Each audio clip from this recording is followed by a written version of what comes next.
Hello students, आज हम बात करने वाले हैं chapter number 3 of class 10th CBSE और आईसीएसई दोनों में, that is pair of linear equation two variable. और हमारा टॉपिक है आज का algebraic method of solving a pair of linear equations. Okay, तो इसमें हमारे पास 3 मेथड्स रहेंगे। First is substitution method, second is elimination method and last one is cross multiplication method. So सबसे पहले हम स्टार्ट करने वाले हैं सब्स्टिट्यूशन मेथड से। I am taking an example to illustrate this method. Okay, तो लेट टेक एन एग्जांपल। मैं आपके एनसीईआरटी की बुक का example number 7 from the chapter number 3 pick up कर रहा हूं। That is 7x minus 15y is equal to 2 and x plus 2y is equal to 3। Okay, ये example number 7 है जिसको हम सॉल्व करने वाले सब्स्टिट्यूशन मेथड से। एग्जाम में डायरेक्टली मेथड का नाम लिखा होता है कि इस क्वेश्चन को इस मेथड से सॉल्व कीजिए। ओके, तो मेथड को सॉल्व कैसे करेंगे वो देखते हैं। वी हैव 2 इक्वेशंस, हमारे पास 2 इक्वेशंस, इक्वेशन फर्स्ट और इक्वेशन सेकंड। तो किसी भी एक इक्वेशन से आप किसी भी एक वेरिएबल की वैल्यू फाइंड आउट कर सकते हो। एक्स या वाई किसी भी एक वेरिएबल की वैल्यू फाइंड आउट करनी है और कोशिश यही करनी है जो इक्वेशन स्मॉलेस्ट हो, छोटी हो, इजी हो, उससे हम किसी वेरिएबल की वैल्यू फाइंड आउट करें। So I am finding value of x from equation second. तो I am writing here from equation second हमें एक्स क्या मिलने वाला है, 2y ट्रांसपोज करेंगे so x is equal to 3 minus 2y। Okay, from equation second x की value क्या मिलने वाली, 3 minus 2y। That is equation number 3। इसको हमने नाम दे दिया इक्वेशन नंबर 3, जो भी हमारी x की वैल्यू निकल के आएगी। अब एक चीज जो ध्यान रखने की, अगर आप इक्वेशन सेकंड से वैल्यू निकाल रहे हो तो आपको वापस वैल्यू इक्वेशन सेकंड में नहीं रखनी है। अगर सेकंड से वैल्यू निकाल रहे हो तो फर्स्ट में पुट करनी है, और फर्स्ट से वैल्यू निकाल रहे हो तो सेकंड में पुट करनी है। क्योंकि वापस इसे वैल्यू पुट कर दोगे, अगर सेकंड से वैल्यू निकाल के आप वापस सेकंड में पुट कर दोगे तो देखिए क्या बनेगा। अगर ये वैल्यू वापस में सेकंड में पुट करूं तो x प्लेस पे क्या रखूंगा मैं, 3 माइनस 2y, प्लस में क्या है 2y is equal to 3। 2y से 2y कैंसिल आउट होगा, you will get 3 equals to 3। Means आपका वेरिएबल हट जाएगा, एलिमिनेट हो जाएगा। ओके, तो इस चीज का ध्यान रखना। अगर आप फर्स्ट इक्वेशन से वैल्यू निकाल रहे हो तो सेकंड में पुट करना है, और सेकंड से वैल्यू फाइंड आउट कर रहे हो तो आपको फर्स्ट में पुट करना है। ओके, मैंने यहाँ पर वैल्यू फाइंड आउट की है सेकंड इक्वेशन से, तो अब x की वैल्यू कहां पर पुट कर रहे हैं, फर्स्ट इक्वेशन में। तो put value of x in equation first equation में पुट करने वाले हैं। That is 7x minus 15y is equal to 2। तो x के प्लेस पे हमने पुट कर दिया 3 minus 2y। Okay, minus 15y as it is रहेगा equals to 2। If I multiply them 7 3 is 21, 7 2 is 14y minus 15y is equal to 2. So both are negative numbers, so we can say it's minus 29। y कि दोनों negative इसके add हो जाएंगे, minus का 29y is equal to 2। तो यहां से अगर हम 21 को ट्रांसपोज करें तो माइनस 29y कितना बनेगा, 2 माइनस 21। ओके, इसको आगे प्रोसीड करें, minus 29y is equal to, इनको सब्ट्रैक्ट करने पे हमें क्या मिलने वाला है, माइनस का 19, नेगेटिव 19 मिलेगा, and minus and minus cancel out, so y will become 19 upon 29, क्योंकि 29 मल्टीप्लीकेशन में था, डिवाइड इसका जाएगा, तो we get the value of y is equal to 19 upon 29। Okay, अब y की वैल्यू यू हैव 3 इक्वेशंस, किसी भी इक्वेशन में पुट करने पर आपको x की वैल्यू मिल जाएगी। लेकिन सबसे इजी मेथड रहेगा, आप थर्ड वाली इक्वेशन में पुट कीजिए तो डायरेक्टली आपको x की वैल्यू मिल जाएगी। So I am putting the value of y, put value of y in equation third. हम y की वैल्यू किसमें पुट कर रहे हैं, थर्ड इक्वेशन में पुट कर रहे हैं। तो करते हैं x is equal to 3 minus 2y। Okay, तो यहाँ पर वैल्यू पुट करें 3 माइनस 2, और y की वैल्यू हमारे पास आई थी 19 upon 29। Okay, so x is equal to 3 minus 19 2 38 upon 29। If I take the LCM is 29, 1 से डिवाइड करेंगे 29, 29 3 जा 87, okay, minus 38. On subtraction, 17 minus 8 9 and 7 minus 3 4 upon 29. So this is your value of x. ठीक है, so this method is called substitution method. वापस से एक बार revise करते हैं. किसी भी एक इक्वेशन से आप x या y किसी भी एक वेरिएबल की वैल्यू निकाल सकते हैं.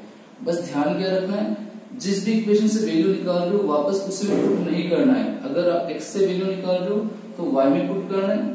सॉरी, यदि इक्वेशन सेकंड से वैल्यू निकाल रहे हो तो फर्स्ट में पुट करना है, और फर्स्ट से वैल्यू निकाल रहे हो तो सेकंड में पुट करना है. जिस इक्वेशन से वैल्यू निकाल रहे हो वापस उसमें पुट नहीं करना है. जैसे वैल्यू पुट करोगे कोई एक वेरिएबल सब्स्टिट्यूट हो जाएगा और आपके पास किसी एक वेरिएबल की वैल्यू आ जाएगी. उस वेरिएबल की वैल्यू आप तीनों इक्वेशन में से किसी में भी पुट कर सकते हैं. जैसे ही आप किसी भी इक्वेशन में पुट करोगे आपके पास सेकंड वेरिएबल की वैल्यू आ जाएगी. This method is called substitution method. Okay, अगर बात करें सेकंड मेथड की, that is elimination method. I am taking the same example to solve. हमें वैल्यू मिल गई 19/29, 14/29. तो वापस सेम वैल्यू निकालेंगे. इस पर मेथड यूज कर रहे हैं हम एलिमिनेशन मेथड. ओके, तो देखिए एलिमिनेशन मेथड कैसे यूज करते हैं.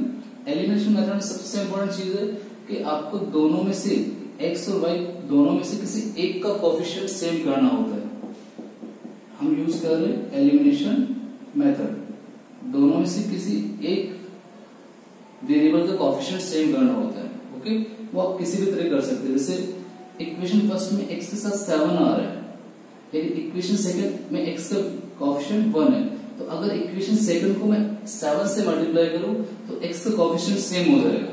ओके, या फिर आप यदि y का कोएफिशिएंट सेम करना चाहो तो इक्वेशन सेकंड में y के साथ 2 आ रहा है तो फर्स्ट इक्वेशन को 2 से मल्टीप्लाई कर दीजिए, और फर्स्ट में y के साथ 15 आ रहा है तो सेकंड वाले को 15 से मल्टीप्लाई कर दीजिए. मतलब ऑपोजिट, सेकंड वाले कोएफिशिएंट से फर्स्ट वाले को, और फर्स्ट इक्वेशन में जो y का कोएफिशिएंट है उससे सेकंड वाले को मल्टीप्लाई करोगे, आपका y का कोएफिशिएंट सेम हो जाएगा. तो किसी एक का कोएफिशिएंट सेम करने वाला है. तो वी आर मल्टीप्लाइंग, मैं यहाँ पर x का कोएफिशिएंट सेम कर रहा हूँ.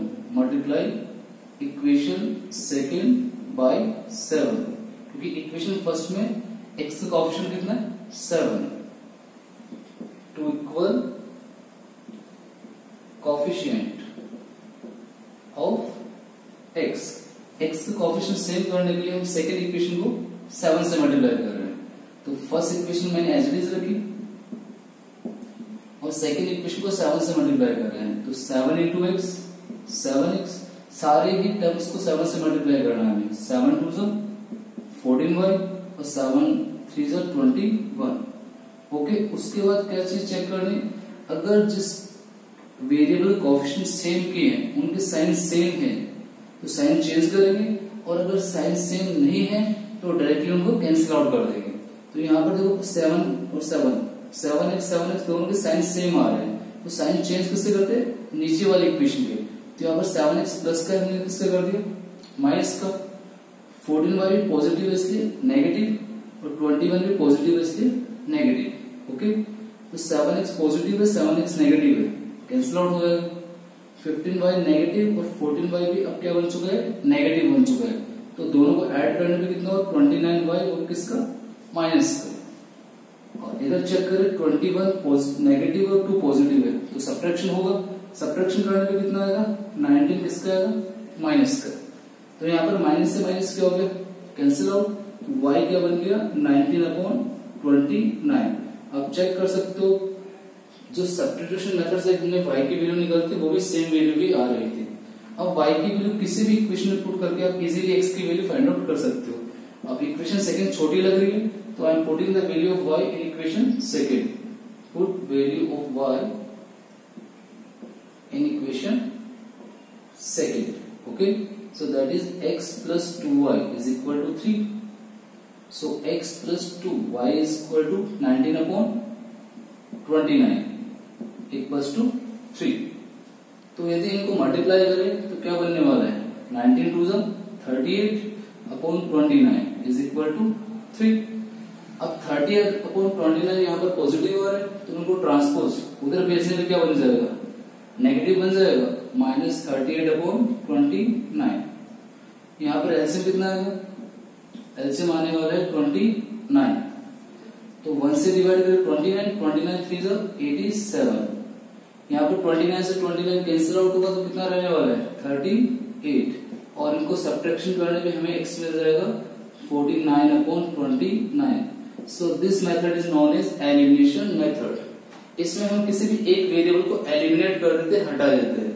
वापस से देखते, सबसे पहले काम क्या करना रहेगा, तो कोएफिशिएंट सेम करना है, या तो x के कोएफिशिएंट सेम करने या फिर y के, किसी भी एक वेरिएबल के आप कोएफिशिएंट सेम कर सकते हो। गलतियां क्या होती है एग्जाम में, जैसे हम x के कोएफिशिएंट सेम कर रहे हैं तो कई बार हमसे गलती क्या होती है, हम केवल x को ही 7 से मल्टीप्लाई कर लेते हैं और बाकी दोनों नंबर को मल्टीप्लाई करना भूल जाते हैं, या फिर इन दोनों नंबर को मल्टीप्लाई कर लिए और बाद वाले को मल्टीप्लाई करना भूल गए। तो थोड़ा केयरफुल रहना है, पूरी की पूरी इक्वेशन को आपको उस नंबर से मल्टीप्लाई करना है, ठीक है। और यदि बड़े नंबर आ जाए, मान लीजिए आपके पास, पहले तो पोज कर लीजिए, pose the video, note it down. फिर इसी क्वेश्चन में थोड़ा सा मॉडिफाई करते हैं कि एलिमिनेशन मेथड ये हम यूज कर रहे हैं, हमारे पास बड़े नंबर आ गए तो एलिमिनेशन मेथड कैसे यूज करें। देखिए, मान लो आपके पास 30x plus 50y equal to 100, तो यहाँ पे 40x plus 60y equal to 200, ऐसा कुछ आ गया। ओके, अब मुझे x के कोएफिशिएंट सेम करने हैं। अभी तो बड़े बड़े नंबर है, पहली इक्वेशन को मैं 40 से मल्टीप्लाई करूं और सेकंड वाले को 30 से मल्टीप्लाई करूं, नंबर काफी बड़े बन जाएंगे। तो इन इक्वेशन को सॉल्व करने के लिए हम क्या कर सकते हैं, क्योंकि हमारा अल्टीमेट गोल क्या है, दोनों के कोएफिशिएंट सेम करना है। तो आप दोनों का एलसीएम निकाल सकते हो रफ कॉपी में ऑलरेडी। देखिए 30 और 40 का एलसीएम आता है 120। ओके, तो 30 को 120 बनाने के लिए किस नंबर से मल्टीप्लाई करना पड़ेगा, हम 4 से मल्टीप्लाई कर सकते हैं। और ऐसे 40 को 120 बनाने के लिए किससे मल्टीप्लाई करना पड़ेगा, 3 से मल्टीप्लाई करना पड़ेगा। जैसे आप मल्टीप्लाई करो 34 से 120x बनेगा और यहाँ पे 43 से 128, ऑटोमेटिकली दोनों के कोएफिशिएंट सेम हो जाएंगे और आप उसके बाद साइन चेंज करके चीजों को एलिमिनेट कर सकते हो। ओके, तो इसमें ध्यान क्या रखना, आप पहले एलसीएम निकाल दें, जब भी बड़े नंबर है उसके बाद उनको इजीली चेंज कर सकते हो। Okay, so this is all about the elimination method and subtraction method. Okay, next video हम बात करेंगे क्रॉस मल्टीप्लिकेशन मेथड की। Thank you.